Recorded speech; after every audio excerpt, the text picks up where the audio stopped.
ನಮಸ್ಕಾರ ಮಕ್ಕಳೇ, ಎಲ್ರೂ ಹೇಗಿದ್ದೀರಾ? ಬನ್ನಿ ಇವತ್ತಿನ ಗಣಿತ ಕ್ಲಾಸ್ ಶುರು ಮಾಡೋಣ. ನೀವೆಲ್ಲರೂ ಶಾಪಿಂಗ್ಗೆ ಹೋಗ್ತೀರಲ್ವಾ? ಅಲ್ಲಿ ದೊಡ್ಡದಾಗಿ ಬೋರ್ಡ್ ಹಾಕಿರ್ತಾರೆ 50% ಆಫ್ ಅಂತ. ಅಂದ್ರೆ ಏನು, ಅದರ ನಿಜವಾದ ಅರ್ಥ ಏನು ಅಂತ ಯಾವತ್ತಾದ್ರೂ ಯೋಚನೆ ಮಾಡಿದ್ದೀರಾ? ಬನ್ನಿ ಇವತ್ತು ನಾವು ಇದೇ ಪರ್ಸೆಂಟೇಜ್ ಅಥವಾ ಶೇಕಡಾವಾರು ಅನ್ನೋದ್ರ ಬಗ್ಗೆ ತಿಳ್ಕೊಳ್ಳೋಣ. ಸರಿ, ಹಾಗಾದ್ರೆ ಶುರು ಮಾಡೋಣ. ಮೊದಲಿಗೆ ಈ ಪರ್ಸೆಂಟ್ ಅನ್ನೋ ಪದದ ಅರ್ಥ ಏನು ಅಂತ ನೋಡೋಣ. ಅದನ್ನ ತಿಳ್ಕೊಂಡ್ರೆ ಎಲ್ಲಾನೂ ಸುಲಭ ಆಗುತ್ತೆ. ನೋಡಿ, ಪರ್ಸೆಂಟ್ ಅನ್ನೋ ಪದವನ್ನೇ ನಾವು ಒಡೆದು ನೋಡಿದ್ರೆ, ಪರ್ ಅಂದ್ರೆ ಪ್ರತಿ, ಸೆಂಟ್ ಅಂದ್ರೆ 100. ಸೊ ಪರ್ಸೆಂಟ್ ಅಂದ್ರೆ ಪ್ರತಿ 100ಕ್ಕೆ. ಸಿಂಪಲ್ ಅಲ್ವಾ? ಅಂದ್ರೆ ಯಾವುದೇ ಒಂದು ವಸ್ತುವನ್ನ ನಾವು 100 ಸಮಭಾಗಗಳಾಗಿ ಮಾಡಿದ್ರೆ ಅದರಲ್ಲಿ ಎಷ್ಟು ಭಾಗ ಅಂತ ಹೇಳೋದೇ ಪರ್ಸೆಂಟೇಜ್. ಇದೊಂದು ರೀತಿ ಸ್ಪೆಷಲ್ ಫ್ರಾಕ್ಷನ್ ಅಷ್ಟೇ. ಒಂದು ಉದಾಹರಣೆ ತಗೊಳ್ಳೋಣ. 50% ಅಂತ ಹೇಳಿದ್ರೆ ಅದರ ಅರ್ಥ 100ರಲ್ಲಿ 50 ಭಾಗ ಅಂತ. ಅದನ್ನ ನಾವು ಭಿನ್ನರಾಶಿ ಅಂದ್ರೆ ಫ್ರಾಕ್ಷನ್ ರೂಪದಲ್ಲಿ 50/100 ಅಂತ ಬರಿಬಹುದು. ಈಗ ಇದನ್ನ ಸಿಂಪ್ಲಿಫೈ ಮಾಡಿದ್ರೆ ಅಂದ್ರೆ ಸರಳ ರೂಪಕ್ಕೆ ತಂದ್ರೆ 1/2 ಆಗುತ್ತೆ, ಅಂದ್ರೆ ಅರ್ಧ. ಅದಕ್ಕೆ ನೋಡಿ, 50% ಆಫ್ ಅಂದ್ರೆ ಅರ್ಧ ಬೆಲೆ ಕಮ್ಮಿ ಅಂತ ಅರ್ಥ. ಈಗ ಕ್ಲಿಯರ್ ಆಯ್ತಾ? ಓಕೆ, ಈಗ ನಾವು ಥಿಯರಿ ಕಲ್ತಾಯ್ತು. ಬನ್ನಿ ಇದನ್ನೇ ಉಪಯೋಗಿಸ್ಕೊಂಡು ಒಂದು ನಿಜವಾದ ಪ್ರಾಬ್ಲಮ್ ಸಾಲ್ವ್ ಮಾಡೋಣ. ಒಂದು ಅಂಗಡಿಯಲ್ಲಿ ಡಿಸ್ಕೌಂಟ್ ಹೇಗೆ ಲೆಕ್ಕ ಹಾಕ್ತಾರೆ ಅಂತ ನೋಡೋಣ. ಎಲ್ಲರೂ ನನ್ನ ಜೊತೆ ಸೇರಿ ಮಾಡೋಣ, ಸರಿನಾ? ಸರಿ, ಇಲ್ಲಿ ನೋಡಿ, ಆರವ್ ಅಂತ ಒಬ್ಬ ಹುಡುಗ ಇದ್ದಾನೆ. ಅವನಿಗೆ ಒಂದು ಹೊಸ ಕ್ರಿಕೆಟ್ ಬ್ಯಾಟ್ ತಗೋಬೇಕು ಅಂತ ಆಸೆ. ಆ ಬ್ಯಾಟ್ನ ನಿಜವಾದ ಬೆಲೆ 2000 ರೂಪಾಯಿ. ಈಗ ದೀಪಾವಳಿ ಸೇಲ್ ನಡೀತಿದೆ. ಅದಕ್ಕೆ ಅಂಗಡಿಯವರು 25% ಡಿಸ್ಕೌಂಟ್ ಕೊಡ್ತಿದ್ದಾರೆ. ಹಾಗಾದ್ರೆ ಆರವ್ ಆ ಬ್ಯಾಟ್ಗೆ ಎಷ್ಟು ದುಡ್ಡು ಕೊಡಬೇಕು? ಕಂಡಿಡಿಯೋಣವಾ? ಈ ಲೆಕ್ಕವನ್ನ ನಾವು 3 ಸಿಂಪಲ್ ಸ್ಟೆಪ್ಸ್ನಲ್ಲಿ ಮಾಡ್ಬೋದು. ಗಮನ ಇಟ್ಟು ಕೇಳಿಸ್ಕೊಳ್ಳಿ. ಸ್ಟೆಪ್ 1, ಮೊದಲು ಆ ಪರ್ಸೆಂಟೇಜ್ ಇದೆಯಲ್ಲ 25%, ಅದನ್ನ ಫ್ರಾಕ್ಷನ್ ಆಗಿ ಬರ್ಕೋಬೇಕು. ಅಂದ್ರೆ 25/100 ಅಂತ.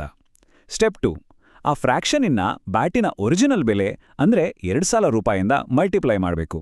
ನೆನ್ಪಿಡಿ, ಗಣಿತದಲ್ಲಿ ದ ಅಥವಾ ಆಫ್ ಅಂದ್ರೆ ಗುಣಾಕಾರ. ಸ್ಟೆಪ್ 3, ಕೊನೆಗೆ ನಮಗೆ ಸಿಕ್ಕಿದ ಡಿಸ್ಕೌಂಟ್ ಅಮೌಂಟನ್ನ ಒರಿಜಿನಲ್ ಬೆಲೆಯಿಂದ ಕಳೆದುಬಿಡಬೇಕು ಅಷ್ಟೇ. ಸರಿ, ಹಾಗಾದ್ರೆ ಲೆಕ್ಕ ಮಾಡೋಣ.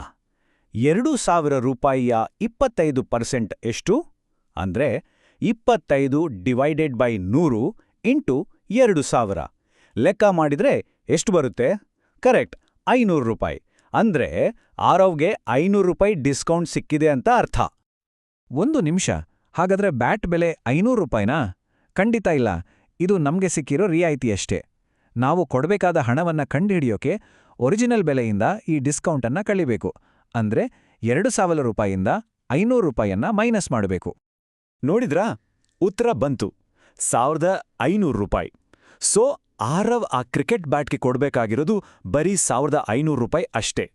ನೋಡಿ, 500 ರೂಪಾಯಿ ಉಳಿತಾಯ ಆಯ್ತು. ಡಿಸ್ಕೌಂಟ್ ಅಂದ್ರೆ ಇದೇ ಅಲ್ವಾ ಮಜಾ? ಇಲ್ಲಿವರೆಗೂ ನಾವು ಡಿಸ್ಕೌಂಟ್ ಬಗ್ಗೆ ನೋಡಿದ್ವಿ, ಅಂದ್ರೆ ಪರ್ಸೆಂಟೇಜ್ ಉಪಯೋಗಿಸಿ ಬೆಲೆನ ಕಮ್ಮಿ ಮಾಡೋದು.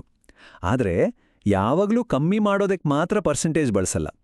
ಕೆಲವು ಸಲ ನಾವು ಅದನ್ನ ಸೇರಿಸ್ಬೇಕಾಗತ್ತೆ. ಅದಕ್ಕೊಂದು ಒಳ್ಳೆ ಉದಾಹರಣೆ ಅಂದ್ರೆ GST ಅಂದ್ರೆ ಟ್ಯಾಕ್ಸ್. ಈಗ ಇನ್ನೊಂದು ಸನ್ನಿವೇಶ ನೋಡೋಣ. ಮೀರಾ ಮತ್ತು ಅವಳ ಫ್ಯಾಮಿಲಿ ಒಂದು ಹೋಟೆಲ್ಗೆ ಊಟಕ್ಕೆ ಹೋಗಿದ್ದಾರೆ.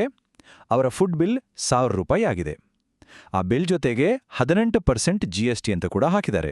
GST ಅಂದ್ರೆ ಗುಡ್ಸ್ ಆ್ಯಂಡ್ ಸರ್ವೀಸಸ್ ಟ್ಯಾಕ್ಸ್, ಅಂದ್ರೆ ಸರಕು ಮತ್ತು ಸೇವಾ ತೆರಿಗೆ. ಹಾಗಾದ್ರೆ ಅವರು ಒಟ್ಟು ಎಷ್ಟು ಹಣ ಕಟ್ಟಬೇಕು? ಇದನ್ ಕಂಡುಹಿಡಿಯೋದು ಕೂಡ ತುಂಬಾನೇ ಸುಲಭ. ಇಲ್ಲಿ 2 ಸ್ಟೆಪ್ಸ್. ಮೊದಲನೇ ಸ್ಟೆಪ್, ನಾವು ಟ್ಯಾಕ್ಸ್ ಅಮೌಂಟ್ ಎಷ್ಟು ಅಂತ ಲೆಕ್ಕ ಹಾಕಬೇಕು. ಅಂದ್ರೆ 1000 ರೂಪಾಯಿಗೆ 18% ಎಷ್ಟು ಅಂತ.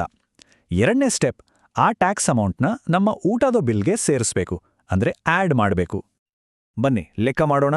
1000 ರೂಪಾಯ 18% ಅಂದ್ರೆ 18/100 ಇಂಟು 1000 ಎಷ್ಟು ಬಂತು? ಹೌದು, 180 ರೂಪಾಯಿ. ಸೊ ಅವರು ಕಟ್ಟಬೇಕಾದ GST ಟ್ಯಾಕ್ಸ್ 180 ರೂಪಾಯಿ. ಈಗ ಕೊನೆಯ ಕೆಲಸ, ಈ 180 ರೂಪಾಯಿ ಟ್ಯಾಕ್ಸನ್ನ ಒರಿಜಿನಲ್ ಬಿಲ್ ಅಂದ್ರೆ 1000 ರೂಪಾಯಿಗೆ ಸೇರಿಸೋಣ. 1000 + 180 ಒಟ್ಟು 1180 ರೂಪಾಯಿ. ಸೊ ಮೀರಾ ಫ್ಯಾಮಿಲಿ ಕಟ್ಟಬೇಕಾದ ಫೈನಲ್ ಬಿಲ್ ಅಮೌಂಟ್ ಇದು. ವಾವ್, ತುಂಬಾ ಚೆನ್ನಾಗಿ ಅರ್ಥ ಮಾಡ್ಕೊಳ್ತಾ ಇದ್ದೀರಾ ಮಕ್ಕಳೇ. ಈಗ ನಿಮ್ಗೆಲ್ಲ ಎಷ್ಟು ಅರ್ಥ ಆಗಿದೆ ಅಂತ ನೋಡಕ್ಕೆ ಒಂದು ಸಣ್ಣ ಪಾಪ್ ಕ್ವಿಜ್ ರೆಡಿನಾ ಎಲ್ಲರೂ? ಸರಿ, ನಿಮ್ಮ ಮೊದಲನೇ ಪ್ರಶ್ನೆ ಇಲ್ಲಿದೆ. ರಾಣಿಗೆ ಮ್ಯಾಥ್ಸ್ ಟೆಸ್ಟ್ನಲ್ಲಿ 50 ಮಾರ್ಕ್ಸ್ಗೆ 40 ಮಾರ್ಕ್ಸ್ ಬಂದಿದೆ. ಹಾಗಾದ್ರೆ ಅವಳ ಸ್ಕೋರ್ ಪರ್ಸೆಂಟೇಜ್ನಲ್ಲಿ ಎಷ್ಟು? ನೋಡಿ, ನಿಮ್ಗೊಂದು ಹಿಂಟ್ ಕೂಡ ಇದೆ. 40/50 ಅನ್ನೋ ಫ್ರ್ಯಾಕ್ಷನ್ ಅನ್ನ 100ರ ಡಿನಾಮಿನೇಟರ್ ಇರೋ ಫ್ರ್ಯಾಕ್ಷನ್ಗೆ ಕನ್ವರ್ಟ್ ಮಾಡಿದ್ರೆ ಉತ್ತರ ಸಿಕ್ಬಿಡುತ್ತೆ. ಟ್ರೈ ಮಾಡಿ. ಓಕೆ, ನಿಮ್ಮ ಎರಡನೇ ಪ್ರಶ್ನೆ. ಒಂದು ಜೋಡಿ ಶೂ ಬೆಲೆ 3,000 ರೂಪಾಯಿ. ಅದ್ರ ಮೇಲೆ 30% ಆಫ್ ಅಂತ ಸೇಲ್ ನಡೀತಿದೆ. ಹಾಗಂದ್ರೆ ಡಿಸ್ಕೌಂಟ್ ಆದ್ಮೇಲೆ ಆ ಶೂಗಳ ಫೈನಲ್ ಪ್ರೈಸ್ ಎಷ್ಟು? ನೆನ್ಪಿದೆ ಅಲ್ವಾ? ಮೊದಲು ಡಿಸ್ಕೌಂಟ್ ಅಮೌಂಟ್ ಕಂಡಿಡ್ದು ಆಮೇಲೆ ಒರಿಜಿನಲ್ ಪ್ರೈಸ್ನಿಂದ ಕಳಿಬೇಕು. ಇದು ಕೊನೆಯ ಪ್ರಶ್ನೆ. ಒಂದು ಸಿನಿಮಾ ಟಿಕೆಟ್ ಬೆಲೆ 400 ರೂಪಾಯಿ. ಆದ್ರೆ ಅದೇ ಮೇಲೆ 100% ಟ್ಯಾಕ್ಸ್ ಕೂಡ ಕಟ್ಬೇಕು. ಹಾಗಾದ್ರೆ ಟ್ಯಾಕ್ಸ್ ಎಲ್ಲ ಸೇರಿ ಆ ಟಿಕೆಟ್ನ ಒಟ್ಟು ಬೆಲೆ ಎಷ್ಟಾಗುತ್ತೆ? ಸೂಪರ್! ನೀವೆಲ್ಲ ತುಂಬಾ ಚೆನ್ನಾಗಿ ಉತ್ತರಿಸಿದ್ದೀರಾ ಅಂತ ಅನ್ಕೋತೀನಿ. ಈಗ ನಿಮ್ಗೆ ಡಿಸ್ಕೌಂಟ್ ಮತ್ತೆ ಟ್ಯಾಕ್ಸ್ ಎರಡನ್ನೂ ಹೇಗೆ ಲೆಕ್ಕ ಹಾಕೋದು ಅಂತ ಗೊತ್ತಾಗಿದೆ. ಹಾಗಾದ್ರೆ ಕೊನೆಯದಾಗಿ ನಿಮ್ಗೊಂದು ಯೋಚನೆ ಮಾಡಕ್ ಪ್ರಶ್ನೆ. ನಾವು ನೋಡಿದ ಈ ಅಂಗಡಿ, ಹೋಟೆಲ್ ಬಿಟ್ಟು ನಮ್ಮ ದಿನನಿತ್ಯದ ಜೀವನದಲ್ಲಿ ಈ ಪರ್ಸೆಂಟೇಜ್ ಅನ್ನೋದು ಇನ್ನು ಎಲ್ಲೆಲ್ಲಿ ನಮಗೆ ಕಾಣಿಸುತ್ತೆ? ಸ್ವಲ್ಪ ಯೋಚನೆ ಮಾಡಿ. ಇದರ ಬಗ್ಗೆ ನಾವು ಮುಂದಿನ ಕ್ಲಾಸಲ್ಲಿ ಮಾತಾಡೋಣ. ಸರಿ, ಮುಂದಿನ ತರಗತಿಯಲ್ಲಿ ಮತ್ತೆ ಭೇಟಿಯಾಗೋಣ.